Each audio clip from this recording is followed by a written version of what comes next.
video, I talked all about Super Bowl 59 in the gameplay aspects, but there was a very important component that I did not touch on at all: the Super Bowl halftime show. Now, rather than just talking about this year's Super Bowl halftime show, I thought it might be fun to look at the last decade's worth of Super Bowl halftime shows and rank them in my preferred order. So, tonight we're going to be taking a look at all of the Super Bowl halftime shows from 2015 all the way until this year's 2025 performance, and ranking them from best of the best to what the heck is this? So, in case you don't have your Super Bowl halftime show lineage in order, let me lay it out for you. Back in 2015, we had the halftime show being performed by Katy Perry, and this was Super Bowl 49, a matchup between the Seahawks and the Patriots, or the Malcolm Butler interception game as you might know it.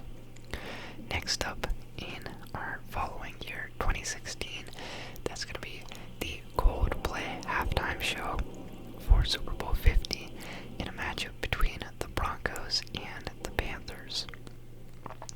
Moving into the next halftime show, Super Bowl 51, which we had a performance by Lady Gaga. This was the Super Bowl between the New England Patriots and the Atlanta Falcons. In Super Bowl 52, we had the halftime show being led by Justin Timberlake in a matchup between the Philadelphia Eagles and the New England Patriots.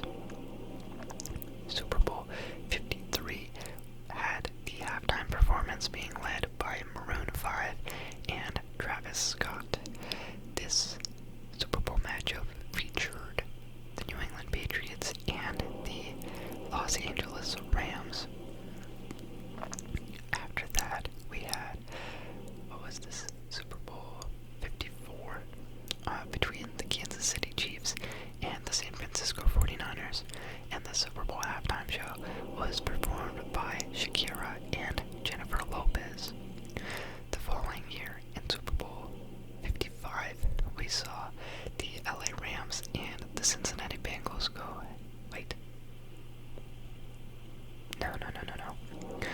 we had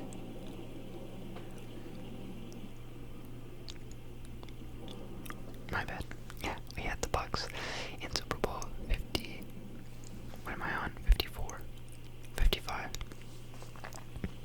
Bro, let me make sure. Raymond James, Tampa Bay. Okay, yeah. We're back on track. In Super Bowl 55, we had a matchup between Kansas City Chiefs and the Tampa Bay Buccaneers, and the halftime show was performed by The Weeknd. Then, in Super Bowl 56, which featured the LA Rams and the Cincinnati Bengals, the halftime show was done by an assortment of artists. It was Dr. Dre, Snoop Dogg, Eminem, Mary J. Blige, and Kendrick Lamar. The following year, we saw the Kansas City Chiefs return to the Super Bowl and face off against the Philadelphia Eagles in a halftime show that was led by Rihanna. The year after that, we had the Kansas City Chiefs in the Super Bowl once again with a rematch against the San Francisco 49ers. This year, the Super Bowl 58 halftime show was led by Usher. And finally, we make it to our most recent Super Bowl halftime show for Super Bowl 59, featuring the Kansas City Chiefs and the Eagles once again. And this time, the halftime show was led by Kendrick Lamar. So, all of our headlining artists were Katy Perry, Coldplay, Lady Gaga, Justin Timberlake, Maroon 5, Shakira and Jennifer Lopez, The Weeknd, Snoop Dogg, Eminem, Dr. Dre, Mary J. Blige, Kendrick Lamar, Rihanna, Usher, and then Kendrick Lamar again. So now you have the landscape laid out for you. Let's actually dive into what this tier list looks like. This is a pre-made tier list that I found on the Tier Maker website that had all of these already on there, plus it had some pre-made categories. The first one is Best of the Best, meaning these are the absolute best Super Bowl halftime show performances. This is the gold standard. When you do a full Super Bowl halftime show, you're gonna get compared to this because these ones were all out, over the top, very memorable performances. Next up, you have Amazing. This is by all means a success. A Super Bowl halftime show that delivered in every single way. Maybe it's not going to leave the most lasting of impressions. It's not like the best thing you've ever seen, but it is still a great Super Bowl halftime show. After that, we have the good category. The good category is a show that, you know, it does the job. It does good in various aspects. Maybe there are a couple things that could be improved about it, but overall, I would say, lives up to the hype. Or it has some sort of impact, it has some sort of significance. Then we have the It's Okay category. These are Super Bowl halftime shows that were like maybe slightly underwhelming, not necessarily bad by any means. Maybe the performances themselves were good, but visually not anything that impressive and nothing to really write home about. And then finally we have the What the Heck Is This category, and these are for Super Bowl halftime shows that were flops, that were not impressive, that were definitely much harder to watch and just straight up not good. So, starting it off with the Best of the Best category, I have 2 Super Bowl halftime shows here from our range. There are 11 total Super Bowl halftime shows that I'll be ranking, and of the spread, the one that I think absolutely sticks out the most in my memory is the Lady Gaga halftime show. This show was started off by Lady Gaga standing at the top of the stadium. She is, on the edge of a railing. Behind her is the open dome. There's a sea of drones spelling things out, making an American flag as she sings God Bless America. Then she jumps into the stadium in her harness and floats to this giant pillar, like the Tower of Sauron, and she sings on top of this. Eventually, she descends through the air on her ropes, and she makes it onto the stage. There's a plethora of pyrotechnics. There's all kinds of fireworks, all kinds of shenanigans going on. She has, I think, maybe 2 or 3 outfit changes, and she's going through the entire stage. At one point, she plays a piano. They bring a piano out on stage. She does a slower song and plays the piano, and then she caps it all off by diving into this void while catching a football. In my mind, this was an amazing show. Let me try and find the set list real quick.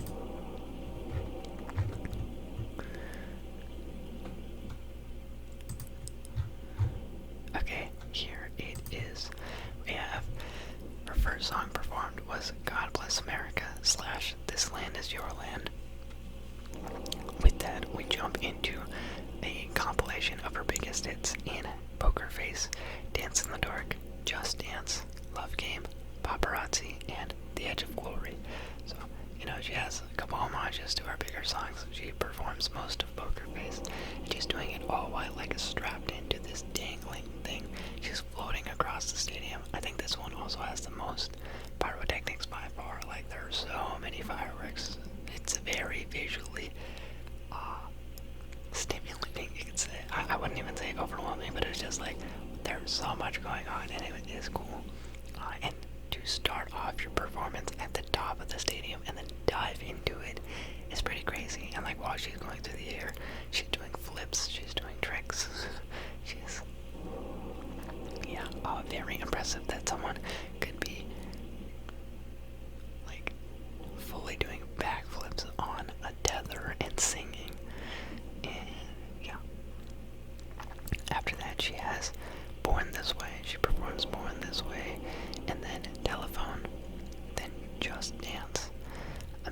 Reasons Why. Oh, sorry, Just a Million Reasons. And then Bad Romance. So all in all, I'd say based on what Lady Gaga's biggest hits are, I feel like she hits the mark on all of them. I don't listen to Lady Gaga that intently, but of what I know of her catalog, I feel like she got every major song. There's nothing that I can think of off the top of my head where it's like, oh man, I totally wish that she sang that. I feel like she did a good job of getting all of her greatest hits, and she managed to put on a show, like a true bona fide show. This was, I mean, the production quality on this one was insane. You have such a cool stage design, you have the craziest entry, you have all these drones in the sky, and so many fireworks. This is going to be hard to top. And then the only other Super Bowl halftime show that I've got in the best of the best category, number 2, is the Katy Perry halftime show from 2015. Now this one, you could make the argument that it's every bit as good or even better than the Lady Gaga halftime show. It really is up to you. I think, to me, the reason why I set the Lady Gaga on one layer above Katy Perry is because of Mohamed Sanu, actually, because the Lady Gaga halftime show was the year where the Patriots and the Falcons were playing, and obviously it's the 28-3 comeback overtime game, and after it was all said and done, I think it was Mohamed Sanu who said that, like, the Falcons got thrown off their rhythm from the first half of the game because Lady Gaga's halftime show was just so long. Like, it took so long to clean it up, and they couldn't get back into the groove that they were in the first half. So, like, when your when your halftime show becomes the reason, like, a reason for the losing team to say they lost, it's got to be pretty iconic.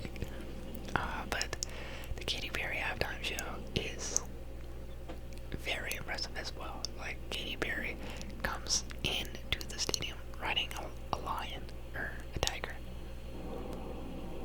one or the other. It's this giant mechanical cat, jungle cat, and she is singing her song Roar. She goes through at least 6 costume changes. It is crazy. Every single song she's in a new fit. All the different stages have, like, themes that revolve around her catalog. And at the very end of it, she performs firework while floating on a shooting star and flying across the stadium. She is, like, buckled into this bull and tiny platform, and she is being swung around the stadium. And it matches our lyrics, because do you ever feel like you know. And so, and there was also a very popular meme that was born of the Super Bowl halftime show with the left shark. When she was on stage, one of the sharks, which was her backup dancer, was completely off rhythm, and so he's just, like, dancing to the beat of his own drum. And yeah, I feel like this one is very iconic in my memory as well. This is one that I think of as, like, holy moly, I don't know if we're ever gonna get another show like this again. This was a delivery on what it means to entertain a crowd, even if you're watching at home. I think maybe some of these are better for in person, but as someone watching at home, that one was cool. It was very cool. And the set list for Katy Perry's was also great. We had her first song being Roar, and she entered on The Big Jungle Cat. Then she had Dark Horse. After that, I Kissed a Girl with Lenny Kravitz. Next, Teenage Dream. After that, California Girls. And then at 6, we have Missy Elliott making her feature, Get Your Freak On / Work It. And then Missy Elliott doing another song in Lose Control. All of this gives Katy Perry the time to set up for her big finale, being Firework. So, even though as the actual main artist, Katy Perry only got through, 6 songs in her catalog, I feel like those are the absolute 6 biggest songs in her catalog. Roar, Dark Horse, I Kissed a Girl, Teenage Dreams, California Girls, Firework. She hit it. She hit everything. I mean, yeah, you could... think she has some songs from later in her career that are somewhat big, like Bon Appetit and Feels and Chained to the Rhythm.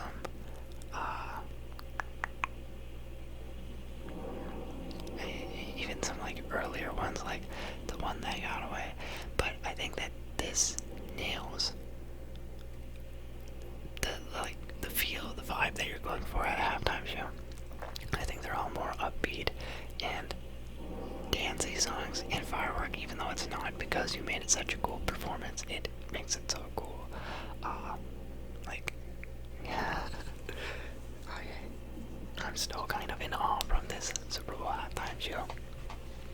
Both of these set the bar incredibly high. 2015 and 2017, these were phenomenal halftime shows, in my opinion, and I often find myself wishing it was nearly that good once again. So yeah, with that, we wrap up our first tier, our first category of the best halftime shows, and we'll move into the amazing halftime shows. These ones, once again, they're not the gold standard, but I think that this one delivers in every single way. The halftime performer is good, it's entertaining, and I very much enjoyed it. I've only got one halftime show in this category, and this is going to be the 2016 Coldplay halftime show. The Coldplay halftime show was a little bit different in the sense that this halftime show took place on the West Coast. It was held at Levi's Stadium, and because it was held at Levi's Stadium, it was daytime, when they were performing. Usually it's on the East Coast, or it's like Mountain Time or Central Time, wherever it may be, and due to that, it's already kind of dark out by the time you perform. I think that performing in the sunlight is kind of a disadvantage. It doesn't have the same feel, the same concert feel, so you have to utilize the light correctly, and I think that the Coldplay halftime show actually does this quite well. It's very bright and colorful. The stage itself has a lot of digital elements to make it engaging, and then they have a sea of umbrellas, like colored umbrellas and flags, so they have a lot of crowd work going on the field to make it a spectacle. In terms of who performs, you have Coldplay doing the actual main performance, but then because this is Super Bowl 50 and they're doing like previous Super Bowl tributes, they kind of do a montage of their greatest hits at one point. They also bring out Beyonce to perform off her latest album Lemonade, because this is 2016, and then you also have Bruno Mars coming out to do Uptown Funk, and I mean, it's a very good essence of the 2016 moment. I feel like it captures that year very well. It pays tribute to all the performers. They have that montage of every single performer that did the halftime show, I want to say. You also have Beyonce, who's headlined at the halftime show. You've had Bruno Mars, who did it not too long before this. So bringing them both out for like a song each, the like small dance competition that they do, and Coldplay as a headliner, I enjoy. I kind of grew up on Coldplay. I like them quite a bit. So, all in all, I liked it. I do think that like it is kind of funkier that it's in the daytime, but that's not anything they can control. Pyrotechnics and all that jazz is still pretty good in this one. As far as the set list goes, we have number 1, Yellow by Coldplay. After that, Viva La Vida. Number 3, Paradise. Number 4, Adventure of a Lifetime. Number 5, here's where you get Uptown Funk / Formation by Bruno Mars and Beyonce respectively, and like the little dance off. And then finally you've got Fix You / Up and Up by Coldplay. And interpolated in the Fix You / Up and Up is Elements of Clocks, Midnight, Independent Woman Part 1, Just the Way You Are, Purple Rain, and Beautiful Day.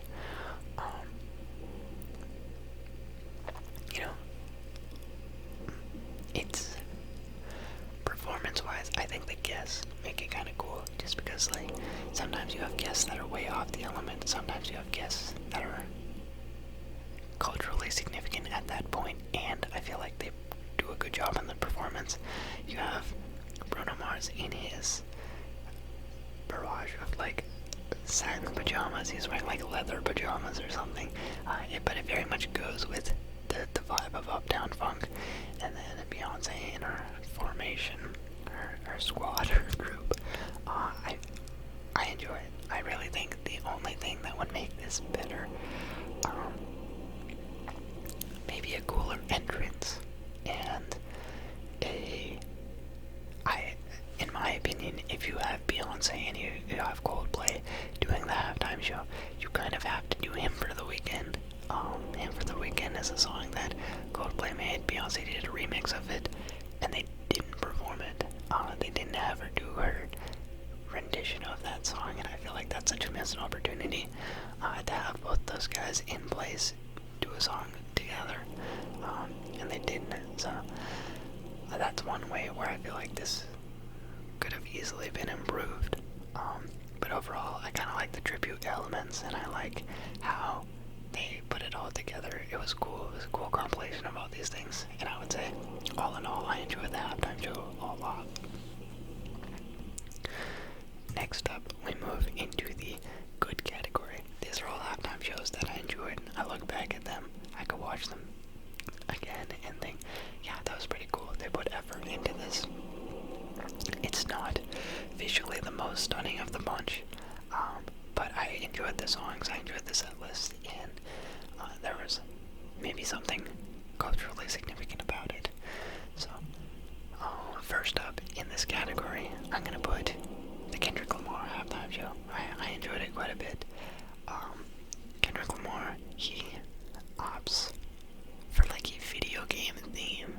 He starts with all of these things in the crowd that are doing like a loading intro scene, and then it cuts to Samuel L. Jackson dressed as Uncle Sam, and he's doing like interludes, and kind of they're making it a bit of a performance, a bit of a story, as Kendrick Lamar likes to do in his albums.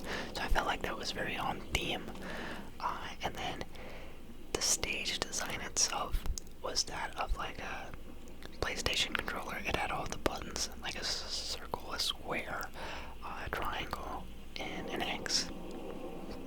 And then you have this middle section that's kind of made to look like a car, like a street. And there's a GNX car out there for his album GNX. I don't think that the stage is anything that impressive. I don't think his entrance was that impressive. This one also didn't have any major costume changes. So I will say all those things kind of detract. I don't think performance-wise it was as impressive of a performance.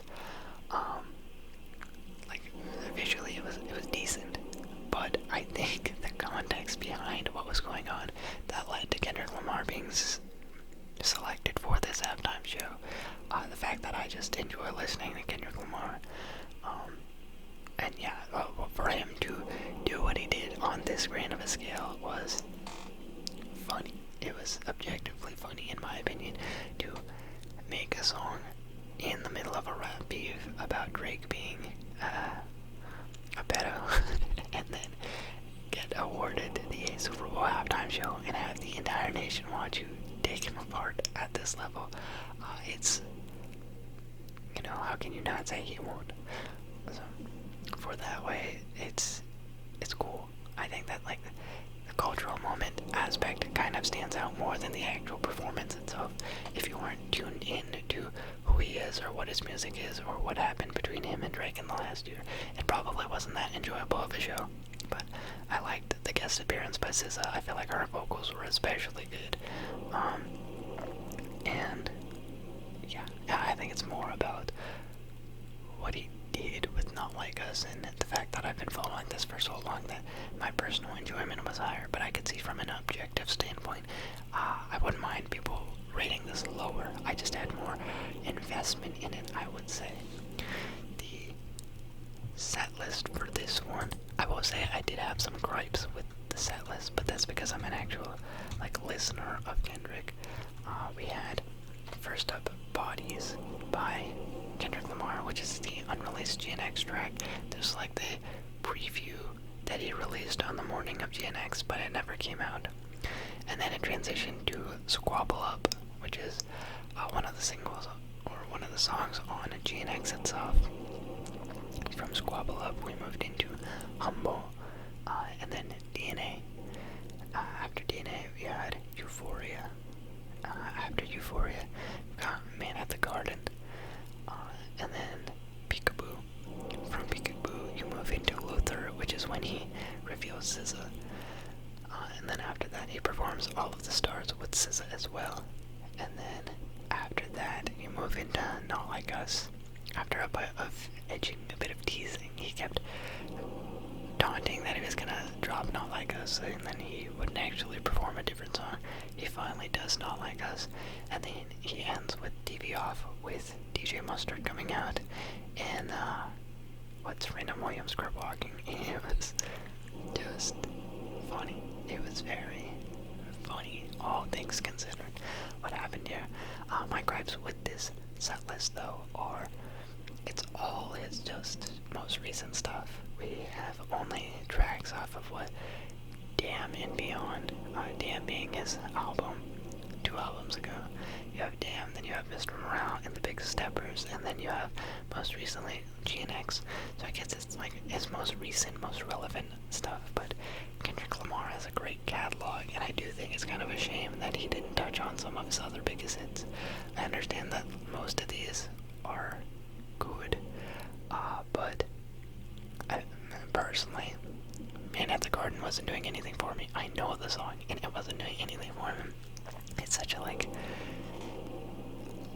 energy killer, and, I mean, Peekaboo solid. If I could swap out Man at the Garden and The Bodies, I would put in, I don't know, Swimming Pools. I think he already did some of these songs. He did perform 2 songs when he was at the Super Bowl halftime show with all the other guys. And so that takes away from his catalog a little bit, but you have like King Kunta, you have a bunch of songs on Good Kid, Mad City. I feel like he could have tapped into many more songs on To Pimp a Butterfly, and this is just the direction he chose to go with it, and it's fine, I respect it, but I definitely feel like, you know, no Money Trees. We've seen Kendrick Lamar at the Super Bowl. We've never seen Money Trees. Maybe a missed opportunity, but it is what it is. Overall, I still enjoyed it. And yeah, next up, we have our second Super Bowl halftime show in the good category, and this is going to be The Weeknd's Super Bowl halftime show. The Weeknd performing during COVID. He is capitalizing off of the success of his album After Hours. I feel like The Weeknd really hit his stride in this time frame. You know, he makes After Hours, we go into COVID. I feel like he gets a lot of play on that. Between Heartless, Blinding Lights, and Save Your Tears, it's really taking off. He gets the Super Bowl halftime show, he gets the Grammy snubs, and then he basically becomes the biggest artist on the planet, I would say. So the halftime show was kind of, I would say, a piece in that puzzle. His performance was more visually interesting. He doesn't have the same level of pyrotechnics or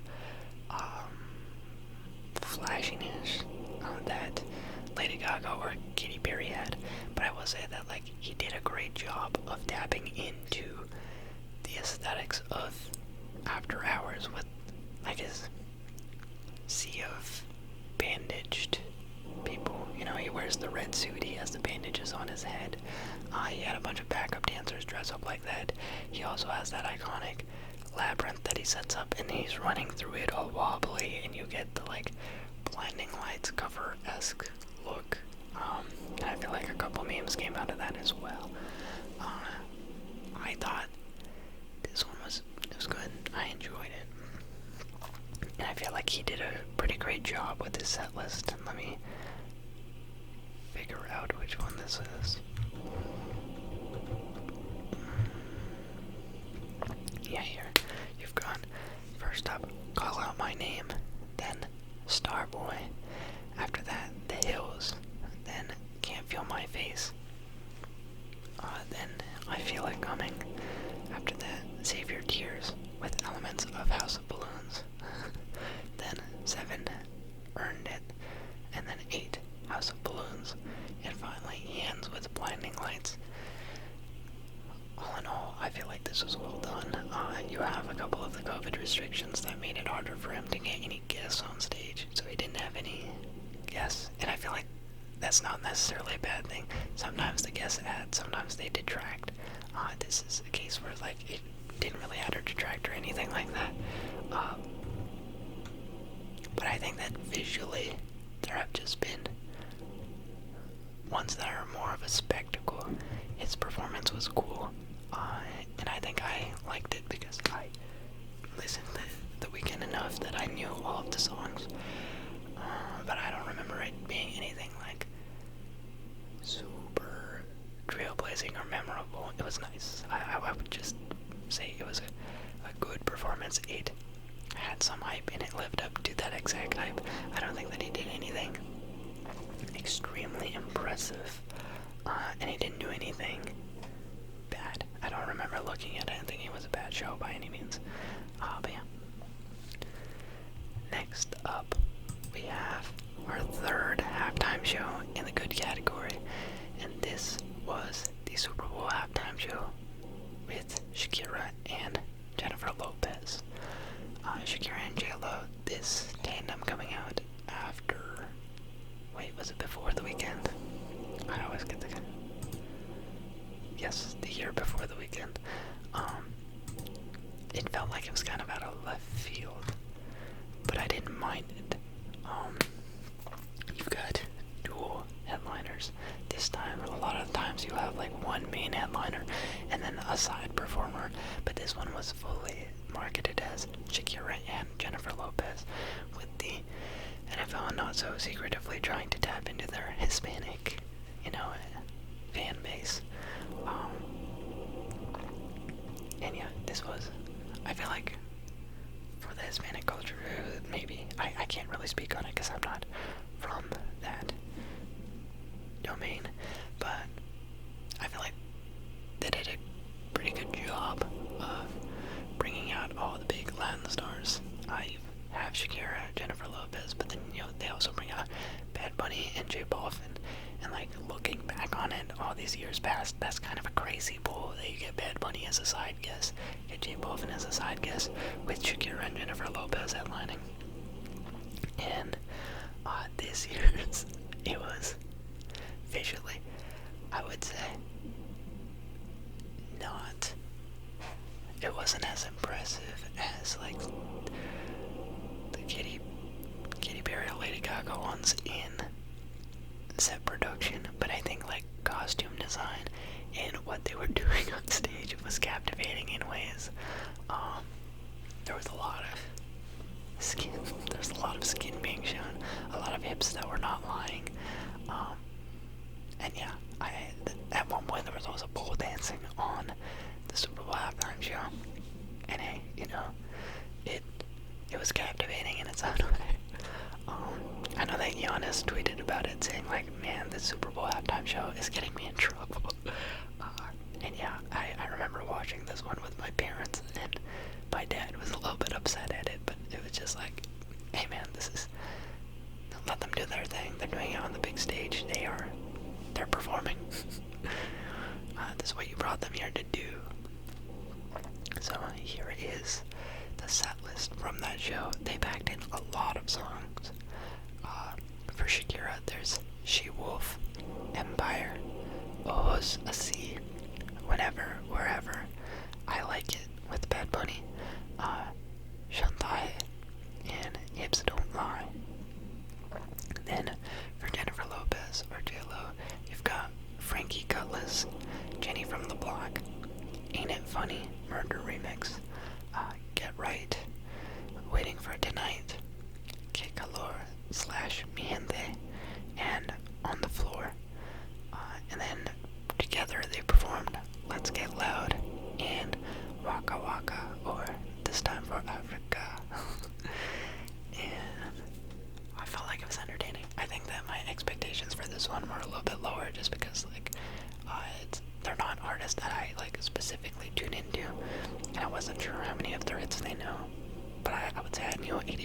songs, and even the guests that they brought out, I knew exactly who they were. And as performers, I feel like they did their job. A lot of these you can't really even blame the artists themselves. I think that the budget has been getting cut increasingly each year as the years pass. And I feel like compared to some of the years before it, these guys did a great job. So yeah, I would say that this was a good halftime show. And finally, we move into our fourth and final good halftime show, in my opinion. This is going to be the Rihanna halftime show. And honestly, it's barely in the good category. I think that Rihanna as a halftime show headliner is a great pick. I think that she has great universal hits that everyone can enjoy. I think that this is one of the years where like a bunch of people tuned in specifically for the halftime show. I know a lot of people around me were talking about watching it specifically for her. And I think there's pros and cons to this show. One of the reasons why I think it's very culturally, or like, I don't want to say culturally, I want to say like pop culturally very important, because that's really what this is about. This is about getting clicks. This is about leaving an impact at the halftime show.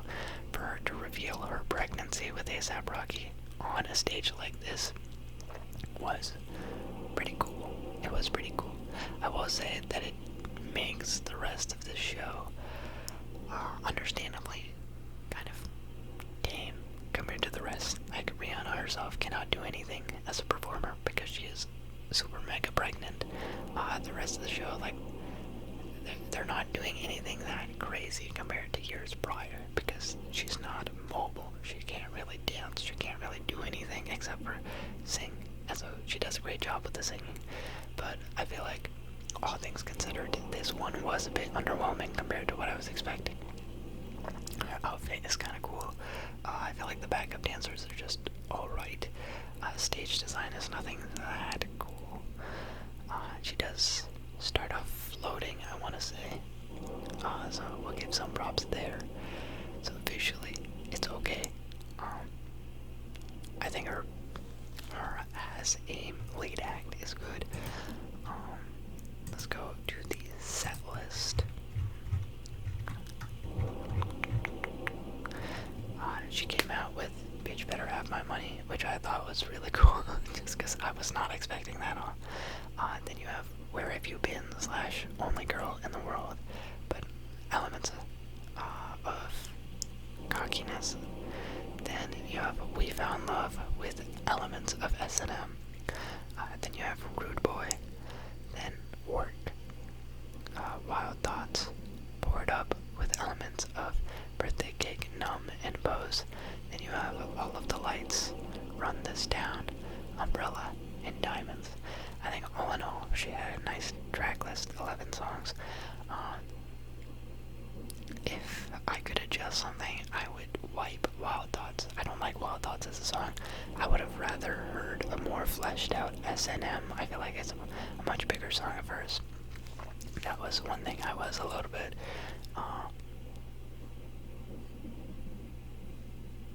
I don't know what the word is. That's one improvement I would make if I could change anything here. And yeah, visually, I think that, like, this one sits as high as it does because I like Rihanna's music. If I didn't care for her music, I think that visually this one is kind of underwhelming. There's nothing that cool about it, but I also think she has a reason. It's not like she was being lazy or anything. She's just pregnant, and this is the first time that she revealed she was pregnant, so I think I will award it some bonus points for that shock factor. So yeah. Next up, we move into our fourth tier in the tier list, and these are the It's Okay halftime shows. I don't think that they were especially impressive. They weren't bad, but I just don't think that they were all that good. I look back at them and I think, like, yeah, it was kind of whatever, not that memorable, not that cool. And I feel like other ones have definitely done better. So the first one in this category, we have this is gonna be the Superbowl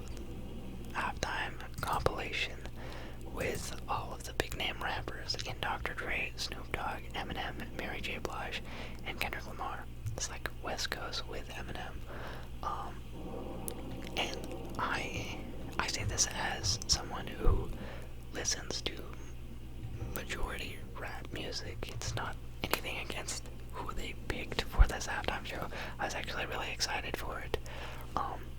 The fact that they're putting out all these rappers and it might be cool. I just think that visually this is probably the least impressive one. This Super Bowl was also played at SoFi, so we're in the West Coast again, and so they had a harder time because they're performing in daylight. But I remember the stage design just being like it was like less impressive than usual. Not much going on for it. You had all these people, so you're only gonna hear like 1-2 songs from each person, and they did throw in 50 Cent and Anderson .Paak as guest features. And when they threw in 50 Cent, he showed up in his his signature style. He was upside down hanging from the pull-up bar. But 50 is fat. 50 does not look like he can do those sit-ups anymore, hanging upside down. So it's just like, it was funny. And yeah, I really just thought that this one visually is the worst of the bunch. They didn't do a whole lot with it. I like most of these artists, just as a Super Bowl halftime show. The performance element was weak, I would say.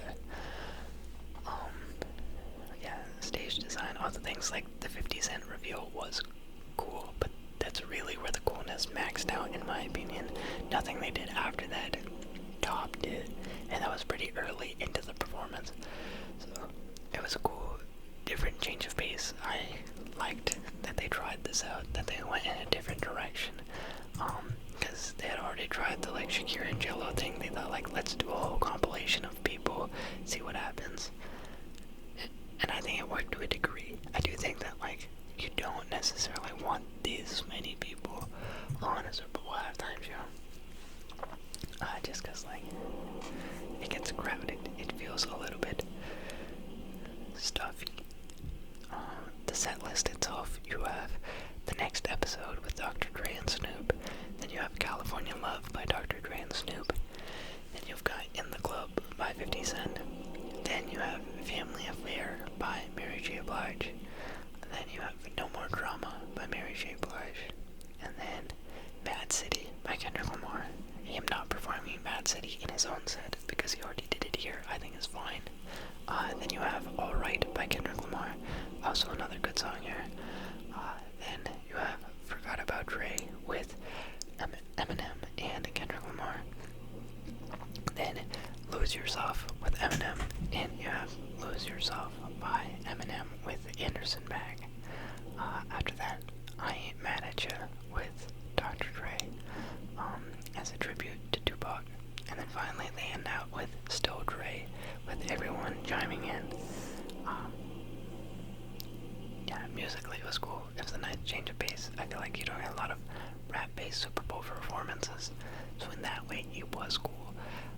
But it definitely was an old head special. They were hoping to appeal to an older audience that wouldn't care as much about production. I feel like there wasn't really any pizzazz in costume changes or the overall. It just felt like the laziest of the productions, and it also suffered from the fact that it was daytime.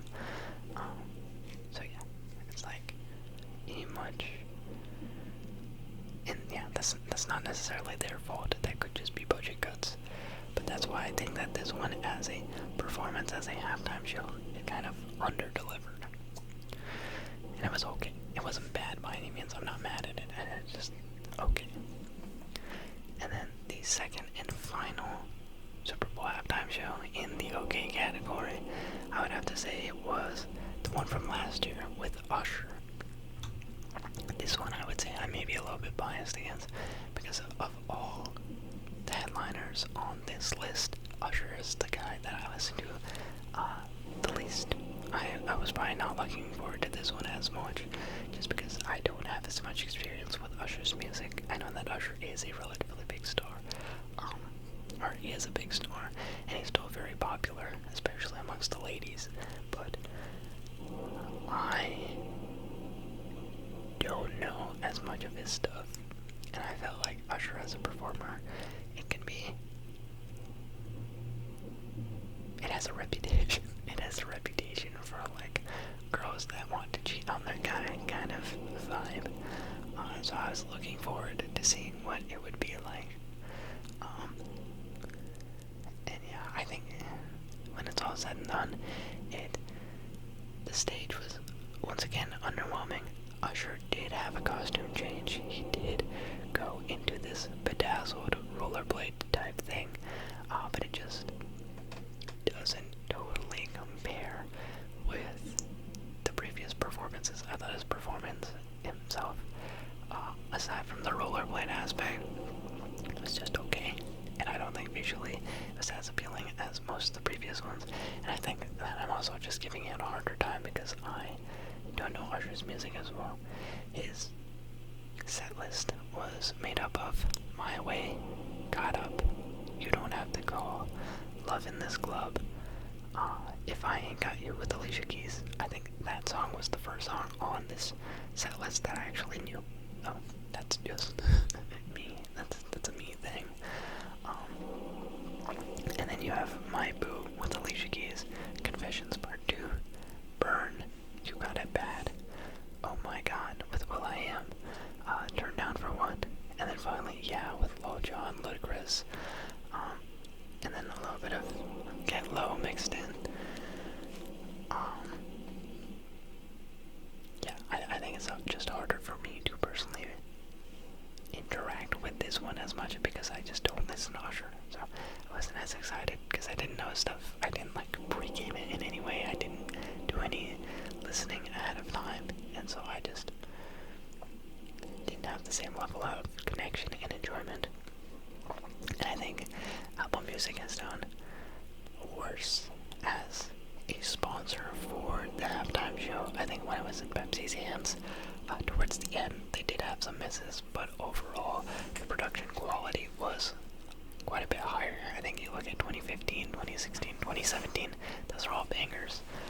It kind of goes downhill for a little bit after, but overall, it's still a lot cooler than what we've been getting with Apple. I think from Rihanna to Usher, neither of them were anything that spectacular. Even with Kendrick Lamar, the performance element of it was decent. Like, I think I liked it for a bunch of other reasons, but if we're just taking out what it was, nothing that impressive performance-wise. So Apple needs to step up its game. It needs to throw a lot more money into the pool, make this more fun, I would say. And yeah, with that, we move into our last two Super Bowl halftime show performances, and this is the What the Heck Is This category. These two, I would say, are flops. These are two that I did not think were good, and I look back at it thinking it was bad. That's straight up what I think. I look back at it, and I think, like, yeah, that was a bad Super Bowl halftime show. Some of it is just in comparison with others that I've seen based on context, and some are just poor performance. So, the first one in the What the Heck Is This category is going to be Justin Timberlake's halftime performance. Justin Timberlake, 2017. 2018. Yeah, this halftime show, it's not all his fault, I will say. Justin Timberlake's show was just visually a lot less stunning than the last three before it. You had a magnificent three halftime show run with Katy Perry, and then Coldplay, and then Lady Gaga, and then you get to Justin Timberlake's, and they get rid of all the pyrotechnics. They don't use any at all. Instead, they opt for some lasers and like this video screen of Prince. They do an homage to Prince, but I feel like it was way lamer, way weaker than what we saw in the years prior. So just for where it stands in time as a Super Bowl halftime show, it was a huge letdown in my opinion. Now Justin Timberlake also has hits. I think that he has a lot of hits. He came out with Filthy, then Rock Your Body, then Senorita, Sexy Back, My Love, Cry Me a River, Suit and Tie, Until the End of Time, I Would Die for You, which is a pre-recorded video of Prince, up on a background projection behind him, and then Mirrors, and then Can't Stop the Feeling. I think my other problem with this halftime show is sometimes you can capitalize on a moment with the halftime show. Sometimes you're doing something and you can captivate like what's going on at that time with like a song or maybe something like that. And that's kind of what Kendrick Lamar did with Not Like Us. He took a song that was being in this rap beef, he performed it on the biggest of stages. And though it isn't like an all-time great hit of his, it's something relatively new that people are interested in, and he put it towards the end. Justin Timberlake putting Can't Stop the Feeling as his final song, I do think is like a mistake. You have so many bangers on this list in Mirrors, and Suit and Tie, Sexy Back, and Rock Your Body. And Can't Stop the Feeling is a droll song. That is a song meant for children in the entire, like, visual. I think all the camera work at that time was showing, like, little kids and things. Come out to that song. Have that be your first song. End on a cooler note. Like, I don't know. Maybe that's just my opinion. Maybe no one else feels this way.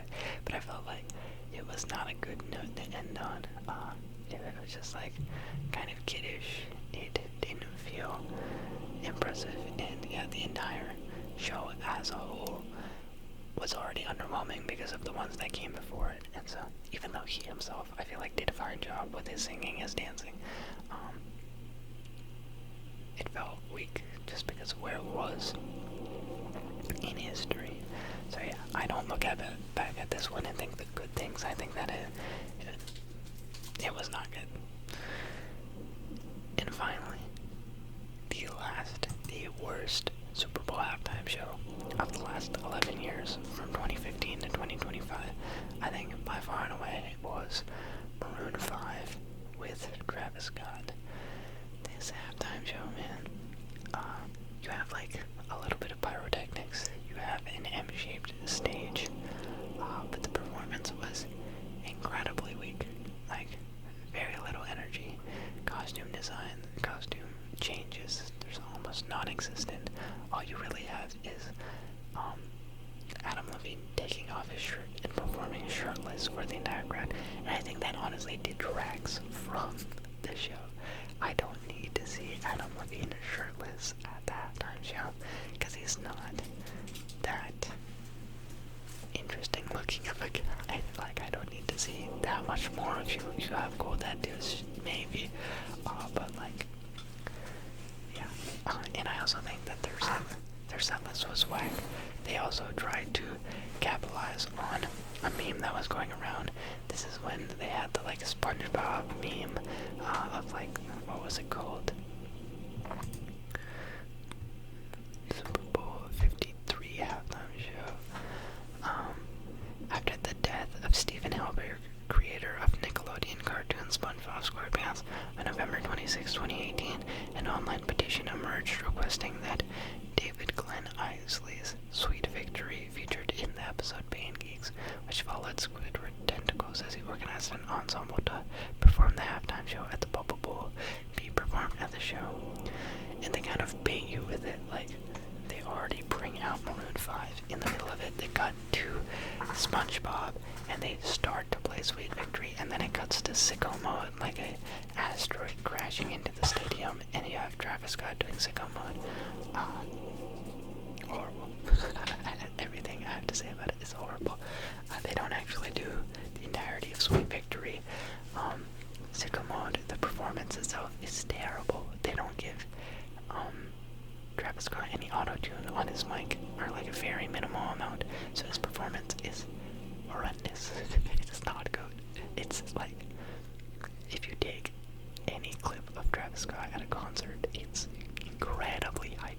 He is one of the best performers. I feel like there are people who have literally died at his concerts for how outrageous it gets. And this is such a fumble by the NFL. The way that they set him up and they have him do this is so bad. And then, yeah, Maroon 5's track list themselves, their set list, I think, is not good. You have Harder to Breathe, then This Love, then you've got the small trumpet fanfare from SpongeBob, then Sicko Mode, then Girls Like You, then She Won't Be Loved, then Kryptonite, I'm On It by Big Boy, then The Way You Move by Big Boy. Big Boy also, I just think, like, thematically, this one is all over the place. Sometimes, like, when you did the rap compilation one, that one made sense. It was all, rap artists that have kind of worked together, that have been in the scene for a minute. Yeah, those guests made sense. When you had Shakira and J-Lo do it, and they brought out J Balvin, and they brought out Bad Bunny, thematically that makes sense. When Coldplay was doing the halftime show, and you brought out Bruno Mars and Beyonce, they were previous halftime show performers, and you're doing a montage to your, like, previous performers, so that also made sense. Dude, Travis Scott has no relation to Maroon 5, and Big Boy has no relation to Maroon 5. This was just a ragtag team of dudes. Performance was whack, and then, yeah, you have Maroon 5 ending with Sugar and Moves Like Jagger. It's just like, dude, you have so many Maroon 5 hits to pick from, and you missed a lot of them. You missed Maps, you missed Animals, you missed Sunday Morning, you missed Misery. There's so many good songs you could have picked, and I don't know, I feel like, Payphone. Yeah, it's just like, bruh, what is this? You have a incredible catalog of early 2010 songs that, like, everyone is gonna know, and you went with bad set list. Adam Levine is just shirtless on there, very little performance effort, bad features. All in all, very weak. I think this is the year that Pepsi probably lost their sponsorship. They got put on a contract saying, like, hey, we are going to be cutting you off after a certain date because this is not good. This is truly a travesty. So yeah, that's how I feel about this one. Honestly, I could put this in a ranking below Justin Timberlake's, because Justin Timberlake's wasn't that bad. It's like semi-disappointing. I think this one, my expectations versus how I actually felt about it, it was worse. Yeah, I'm gonna put this in, like, a worse category. Just garbage. I'm just gonna call this one garbage, man. It's not even confusion on what is this. I guess I would swap Justin Timberlake for, like, a slightly disappointing, and then this one is, what the heck is this? This is bad. So yeah, that about does it. That is my full thoughts on the last 11 Super Bowl halftime shows. I'll go through it once again for your convenience. At best of the best, I've got Lady Gaga and Katy Perry. At amazing, I have Coldplay. At good, I have Kendrick Lamar, The Weeknd, Jennifer Lopez and Shakira, and Rihanna. In It's Okay, I have Dr. Dre, Snoop Dogg, Mary J. Blige, Kendrick Lamar, and Eminem, and then Usher. And then in Disappointing, I have Justin Timberlake. And finally, in What Is This, I have Maroon 5 and Travis Scott. And yeah, those are my final rankings for the last 11 Super Bowl halftime shows. Let me know in the comments down below how you felt about this year's performance, what your favorite Super Bowl halftime show performance of all time is. I'd love to hear about it. And yeah, thank you for watching. If you enjoy content like this, feel free to like, comment, and subscribe. I'll be putting out more videos as the weeks progress. And yeah, thanks for watching. I will see you next time.